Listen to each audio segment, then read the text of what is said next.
किस किस पे रिलाई कर सकते हैं राशिद लतीफ़ साहब? अगर हम इसी प्लेइंग 11 को देखें जो पिछले मैच में खेली थी, क्या आप खुशदिल शाह पर रिलाई कर सकते हैं 10 ओवर्स के लिए? क्या आप ये सोच सकते हैं कि वो आपके सेकंड स्पिनर हैं, या आप नहीं कर सकते हैं, या आपको एक प्रॉपर स्पिनर और शामिल करना पड़ेगा अपने स्क्वाड में, बिकॉज अभी भी मौका है आपके पास? मैं इस पे आता हूँ। न्यूजीलैंड के मैच पहले उसमें हम थोड़ी बात करना चाहूंगा सर। न्यूजीलैंड को देखिए एक और ऑप्शन मिल गया कि वो चेज करेंगे, और पहले मैच में उन्होंने पहले बैटिंग करके 330 रन किए हैं, और यहाँ पे अगर चेज कर जाते हैं तो इसका मतलब है कि स्ट्रॉन्ग कैंडिडेट है सेमीफाइनल के लिए for the champions trophy. Bowling थोड़ी एक्सपीरियंस नहीं है उनके पास, लेकिन बैटिंग लग रहा है कि वो बहुत अच्छा परफॉर्म करते हैं। सारे उनके भी 2 प्लेयर्स हैं जिनका स्ट्राइक रेट 100 प्लस से ऊपर जाता है, जिसमें फ्लिप्स उन्होंने करके दिखाया, और ये रचिन रविंद्रा है, वो 2। बाकी सब स्टेडी क्रिकेट खेलते हैं और लेके चल रहे होते हैं। जिस तरह आपने अभी दिखाया था, केन विलियमसन का दिखाया था, उन्होंने 50 रन किए और आराम से खेले, लेकिन दूसरी तरफ से पार्टनरशिप डैरल मिचेल के साथ अच्छी कर दी। तो ये टीम बैटिंग में बहुत अच्छी, और बड़ा इंपॉर्टेंट है इनकी, अगर ये चेस करते हैं तो ये थ्रेट होगी आगे जाके, हमें नहीं तमाम टीम को होगी।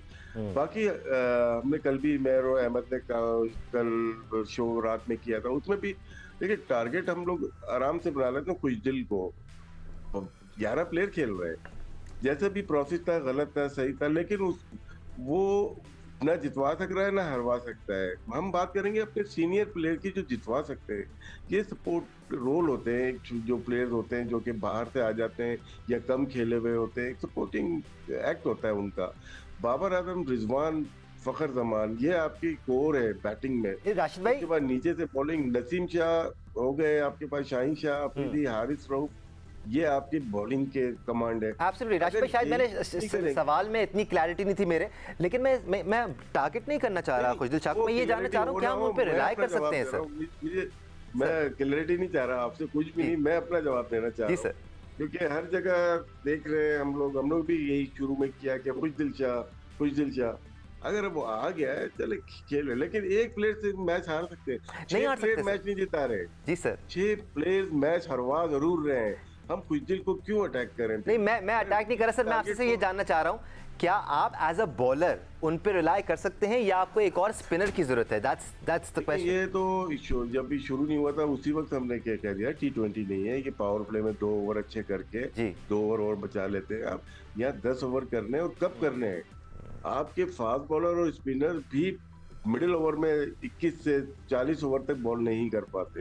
हम उठा के अगर देख लें अगर इनको, तो ये पार्ट टाइम है। पार्ट टाइम बॉलर का मतलब एक दायरे में फील्डर, और आपकी फील्ड खुल जाती है। बड़े मशहूर है, जब तक ये पावर प्ले का ये सिस्टम आया था 5 इसमें सईद अजमल और अश्विन को सबसे ज्यादा नुकसान हुआ था। लोगों ने विकेट छोड़ छोड़ के कवर के ऊपर से मारना शुरू किया था इनको, और इनके बाद इनके कैरियर के ऊपर थोड़ा सवालिया निशान आ गए थे। तो ये पार्ट टाइम बॉलर के लिए बहुत मुश्किल है सेव करना।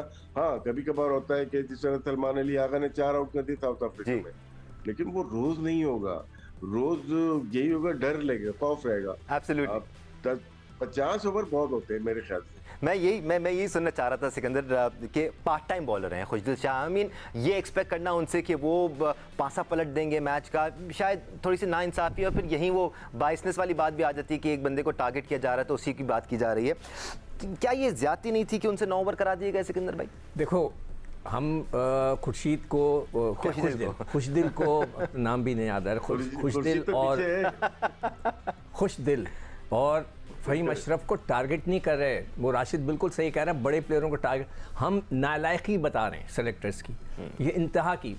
मॉर्निंग शो के अंदर मैं, इमरान सोहेल भी मेरे साथ था, मैंने ये सवाल डाला उनसे कि आपने क्या पूछा कभी उनसे, मैंने किया सवाल ये इमरान सोहेल से कि भाई आपने दूसरा स्पिनर क्यों नहीं रख रहे, सारी टीमें लेके आ रही हैं। तो इमरान सोहेल ने जवाब दिया कि जब हमने कप्तान से या किसी सेलेक्टर से ये पूछा, उन्होंने शायद सेलेक्टर से उन्होंने पूछा कि जनाब ये मुझे बताइए कि आपने दूसरा स्पिनर क्यों नहीं रखा, तो वो कहने लगे कि जी वो कंफर्ट जोन में है, उनके पास तो स्पिनर हैं, हम कंफर्ट जोन में नहीं। तो मेरे भाई सेलेक्टर साहब, ये कंफर्ट जोन का उन्होंने खरीदा था भारत ने या दूसरी टीमों ने, वो बनाते हैं जी। आप अभी उसामा मीर की बात हो रही है, आप, मैं भी देख रहा हूँ इंटरनेट नहीं चल रहा, उसामा मीर ने 20 मैच नहीं खेले हैं फर्स्ट क्लास के, 20, शायद उसके मैच 16 हैं या 15 हैं। ये एक शख्स जो डोमेस्टिक क्रिकेट ही नहीं खेल रहा, हम क्यों उस पर डिपेंड करें? उसको सबको भेजो, जाकर खेलें। नहीं, हैंडलिंग की भी बात है ना सिकू भाई। अभी हमने सुफियान मुकीम को और फैसल अकरम को सुफियान सुफी तो बहुत आजमाया। अच्छा है, आप साजिद खान को क्यों नहीं खिलाते? मैं क्यों कहता हूँ, मैं एज अ क्रिकेटर मैं नोट करता हूँ कि वो बड़ा तगड़ा पकड़ के गेंद पकड़ के मारता है। जब वो तेज करके मारता है तो उसके अंदर वो अच्छा टिकू गेंद भाई, कर सकता है। टिकू भाई, आपके शीशे वीशे तो लगे हुए ना घर में? क्या मतलब? शीशे वीशे टूट ना जाए जो नाम ले रहे हैं आप। किसका नाम लिया मैंने? नहीं, वो कोई बैक स्टोरी होगी इसकी भी। कोई और नाम होगा, पता नहीं। मैं तो मेरे घर के शीशे अल्हम्दुलिल्लाह, हम भी भाई के घर इन्होंने वो फ्लेक्सी ग्लास लगाए हुए मोटे वाले, वो टूटते नहीं है वाले वाले। हम कराची वाले नहीं इन चीज़ों से डरते। आप तो जाके इस्लामाबाद में रह गए, हम नहीं डरते। और आप जहाँ रहते हैं वो भी पता है हम किसके साथ रहते हैं। हम नहीं डरते, हम कराची वाले दिल खुला है हमारा, डरते नहीं है। तो ये हम जो राशिद बात कर रहा है वो बिल्कुल सही कह रहा है। बाबर को आउट होते देखा आपने जी। आपने सबसे ज़्यादा मुझे तकलीफ हो रही है, अगर आप दिखा सकें, जो रिजवान आउट हुआ है। यार इतना बड़ा प्लेयर, इतनी क्रिकेट खेलने के बाद क्या स्पिनर को ऐसे करके खेलते हैं, टांगे खोल कर? कम ऑन, ये कैसे आउट हुआ वो? तो हाँ, बिल्कुल वो सही कह रहा है राशिद के। ये बड़े प्लेयरों को आप देखें वो क्या कर रहे हैं। आप देखिए कि शाहीन शाह अफरीदी ने जो आखिरी ओवर में छक्के खाए, कहाँ खाए? सारे मिड विकेट, ठक ठक। क्या मतलब हुआ? आप शॉर्ट गेंद कर रहे हैं यार, यॉकरें मारे, आप तो यॉकर्स कराते हैं। क्या हो गया आपको? Ahmad, what I want to know is, अगर आप पाकिस्तानी बॉलर्स को देखें, खुशदिल शाह ने 9 ओवर कराए। आई एम सॉरी, मैं ये मेंशन कर रहा हूँ कि किसने कितने ओवर कराए, बिकॉज यहाँ कैप्टनसी की बात हो रही है कि किस प्लेयर को किस तरह यूटिलाइज किया गया। सलमान अली आगा जो पाकिस्तान खेलते आ रहे हैं, उनको एक्सपीरियंस था, उनको कॉन्फिडेंस था, उनसे ओवर भी कराए गए, टेस्ट में भी उन्होंने ओवर कराए गए। वो कराते हैं 4.4 ओवर और खुशदिल शाह कराते हैं 9 over. Do you think that's good captaincy? Sikku भाई, उसामा मीर को तो मैं डिफेंड कर रहा हूँ, मुझे कह रहे हैं आप? क्या? सॉरी, किसको? उसामा मीर को तो मैं डिफेंड कर रहा हूँ, मुझे कह रहे नहीं थे आप? डिफेंड नहीं कर रहे। आपने कहा उसका नाम लिया, मैंने कहा बिल्कुल वो अच्छा बॉलर होगा, मगर मैच तो खेले। फर्स्ट क्लास क्रिकेट खेलते ही नहीं है वो। मेरी बात सुने। वो 18 में उसका डेब्यू हुआ है, 18 में। मेरी अभी बात वो सुनिए, इंटरनेट मेरी नहीं बात खुल रहा, मैं आपको पूरा बताता हूँ कि 18 में मेरी उसका बात डेब्यू सुनिए। हुआ है। 7 सालों में बात उसने सिर्फ ठीक 20 है, मैच भी नहीं आ खेले। जाइए अहमद मेरी बात सुने जी। मेरा एक अपना ओपिनियन है। हाँ, आपको मैंने बेटर बोला ही ये नहीं, होता आपका है- नाम ही नहीं लिया। बेटर ये होता है कि जो शख्स अपना ओपिनियन दे रहा है, ठीक है, उसकी रिस्पेक्ट की जाए और उस पर बात ना की जाए।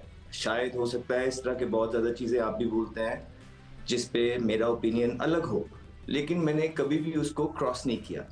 आई would expect the same from you as well national TV पे ऊपर। And the other thing is, देखिए, सलमान अली आगा की जहां तक आपने बात की है, जब तक राइटी खेल रहे थे बड़ा अच्छा यूटिलाइज किया रिजवान ने खुशदिल शाह पे, ठीक है।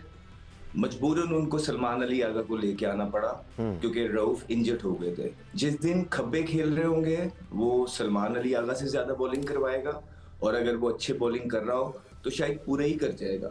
जिस दिन राइटी खेल रहे होंगे तो वो खुशदिल शाह से कराएगा। That's how it will go. मुश्किल यही होने वाली है रिजवान के लिए। कैप्टन के लिए ही मुश्किलात होती हैं जब आपके पास बॉलिंग के रिसोर्सेज पूरे नहीं होते हैं, तो कुछ समझ नहीं लगती है क्या किया जाए, और इवेंचुअली स्कोर बड़ा लग जाता है, आप गेम्स को क्लोज नहीं कर सकते। जब आपकी बॉलिंग पूरी होती है ना, तो आप किल की तरफ जाते हैं, रूथलेस बन जाते हैं, ठीक है। आपका कोई भी बॉलर रूम नहीं देता कि जो आता है वो अटैक करता है और एक ऊपर चढ़ जाता है। जब आपके पास एक आधा लूप होल होता है ना कवर करने के लिए, तो वो जो प्रेशर का टाइम होता है वहां पे पार्टनरशिप्स डेवलप हो जाती हैं, जिसकी वजह से टीम बड़ा स्कोर करने में कामयाब हो जाती है। और ये मुश्किलात through out the champions trophy team Pakistan के साथ रहेंगी, और रिजवान को इसको मैनेज करना है। But at the same time ये सारे डिसीजंस रिजवान के होते ही हो रहे हैं। ये सिलेक्शन कमेटी के हैं, कोचिंग के हैं, रिजवान के हैं, और इस पे कोई ब्लेम नहीं है। और राशिद भाई की बात भी अपनी जगह बिल्कुल ठीक है कि यार आप बड़ी मछलियों की तरफ जाएं जिनके 6-8 इवेंट हो गए हैं। जब इस तरह के ब्लंडर्स पे थ्रू आउट बात होती रहेगी तो वो लोग नीचे से निकल जाएंगे। नहीं, अभी थोड़ा सा सिर्फ क्योंकि पहला 1-2 मैच हुए, ये बताना जरूरी था कि जो आप लोगों ने चीजें की हैं वो गलत की है। अब आहिस्ता आहिस्ता उसकी तरफ भी गेम आएगी, लेकिन पहले एक चीज तो स्टैम्प कर दे कि हाँ जी, आपकी जो प्लेइंग 11 लग रही है, जिस तरह आपने मैचेस खेले हैं, ये आपका एक लूप होल है जो through out the champions trophy आपके साथ चलेगा। एब्सोल्युटली जेंटलमैन, इश्यूज जी सर। दानिश सर देखिए, जो कंडीशन के लिहाज से अगर हम जो खेल जीत के आए south Africa and Australia, condition के लिहाज से प्लेइंग 11 अच्छी थी, एक स्पिनर चाहिए था, उसने भी कम बॉलिंग की है, लेकिन यहाँ तो हमें चाहिए स्पिनर्स चाहिए, और वही हमारी प्लेइंग 11 तकरीबन वही होगी। टाइम अयूब नहीं है, और नीचे से आपके पास अबरार एक अंदर आए, बाकी हसनैन थे यार, ज्यादा चेंजेस नहीं है। अब यहाँ पे कंडीशन के लिए खुशदिल शाह आ गए, वो ब्रिज नहीं बन रहा पाकिस्तान क्रिकेट का, जैसे बनते हैं हार्दिक पांड्या सीमिंग पिच पे बन जाता है, या जडेजा बन जाता है वो टर्निंग पिच पे। ब्रिज बनाना है आपको यहाँ से 10 ओवर कराने के लिए, और बैटिंग में भी आपको चाहिए सपोर्ट, तो ये वीक लिंक हो जाता है। आपकी टीम आ रही है, इधर 5 बैट्समैन, इधर 5 बॉलर या 4 बॉलर, बीच में 2 प्लेयर, आपके पास चेन आपकी वीक है यहाँ पे, या टूट सकती है, वो टूटती हुई नजर आ रही है।